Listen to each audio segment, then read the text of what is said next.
ABC 15 News at 11 starts now.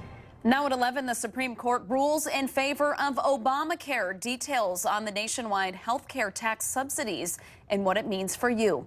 Plus, Dustin Diamond, best known as Screech from Saved by the Bell, will be heading to jail this weekend. And if the team likes me, I feel like they'll draft me, and we'll just go from there. I'm not concerned. A big day for NBA hopefuls, what Frank Kaminsky is saying ahead of tonight's draft. Good morning, I'm Ashley Matthews. Many areas around southern Wisconsin have experienced a little bit of rain this morning, but will that rain be sticking around for the rest of the day? Charlie joins us now with all the answers. Well, all the answers? Yes.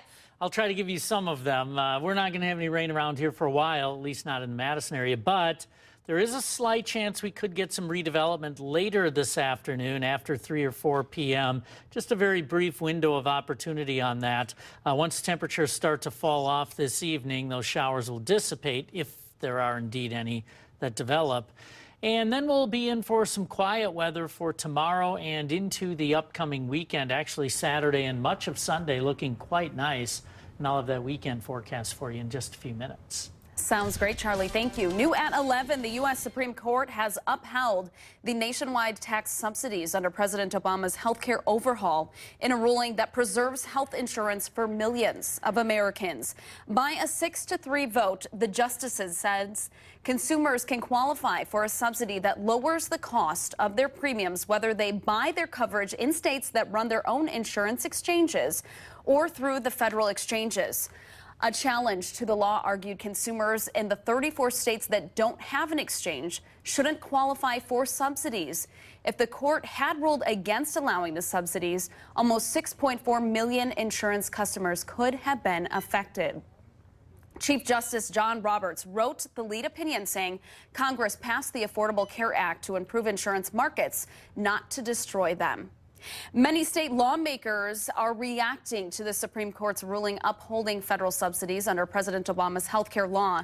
Democratic lawmakers say they are renewing their call for Governor Walker to accept federal money to expand Medicaid to more low-income people in Wisconsin. Democratic Senate Minority Leader Jennifer Schilling says it's just common sense for Wisconsin to accept the money that would pay for Medicaid for those earning up to 138% of poverty. Walker lowered income eligibility to those earning only up to the poverty level, but also expanded coverage to childless adults previously on a waiting list. Republican U.S. Senator Ron Johnson says the Supreme Court ruling is incredibly disappointing.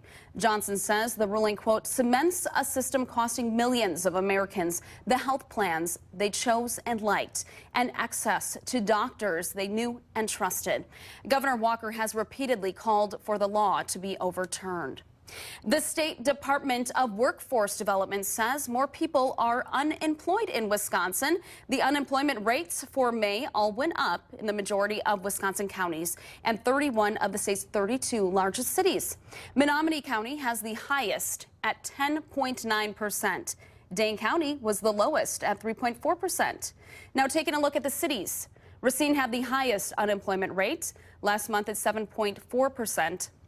And Fitchburg had the lowest at 3.4%. Democratic presidential candidate Bernie Sanders is coming to Madison next week. He'll host an hour-long town hall meeting. He's running against Hillary Clinton and is expected to talk about getting big money out of politics, income inequality, combating climate change, and making college more affordable. In other political news, big changes related to handguns are going into effect here across Wisconsin. Governor Scott Walker signed 2 bills into law yesterday. The first removes the state's 48-hour waiting period to buy a handgun. The second allows off-duty and retired police officers to carry guns on or near school grounds. The governor also addressed his budget, saying a possible budget deal is coming soon. He said there would be an announcement in the next couple of days.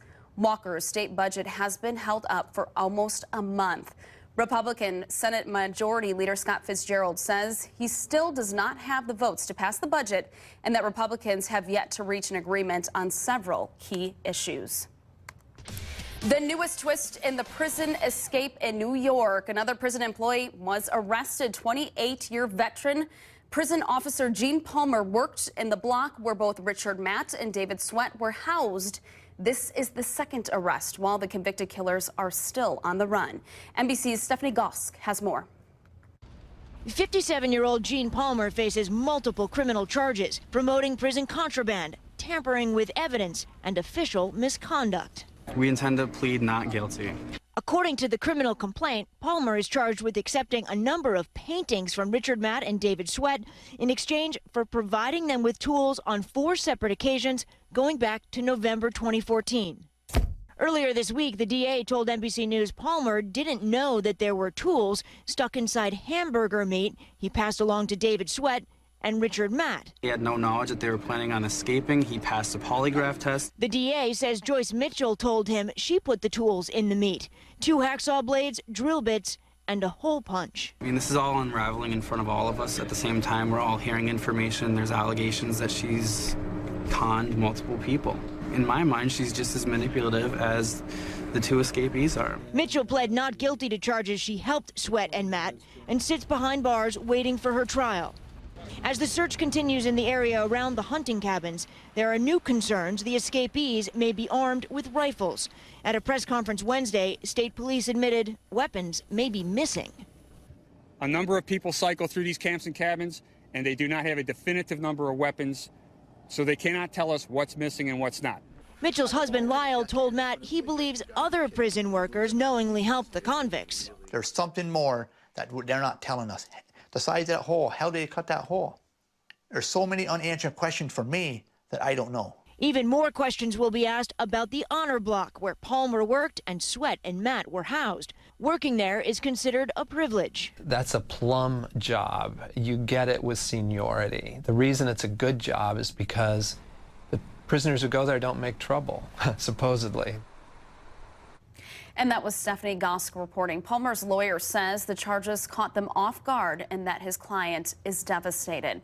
Back here at home, the actor known for his role as Screech on Saved by the Bell will report to jail on Sunday. 38-year-old Dustin Diamond was sentenced to 4 months behind bars on charges of carrying a concealed weapon and disorderly conduct stemming from a stabbing at a bar in December. Diamond told jurors at his trial last month he accidentally stabbed a man in a Christmas Day scuffle at a bar in Port Washington. A popular summer beach at Devil's Lake is closed after dangerous levels of E. coli were detected. High levels of E. coli were found in samples taken on Monday from the North Shore Beach. The closure only affects the North Beach. The South Beach is still open. The North Beach will remain closed until at least tomorrow, when new samples can come back. The NBA draft is today, and Frank Kaminsky will finally know where the next step of his basketball career takes him. The College Basketball Player of the Year probably won't be selected as the #1 overall pick, but Kaminsky should be a lottery selection. Some experts thinking Frank could go top 10. Kaminsky says he just wants to contribute on a pro team. I try not to pay attention to it. I just try to come into workout to workout and work as hard as I can. And if the team likes me, I feel like they'll draft me, and we'll just go from there. I'm not concerned about necessarily how high I go in the draft. I'm just concerned about going to the right place. Just going to have to keep learning and picking it up. So good luck to him and Sam Decker tonight.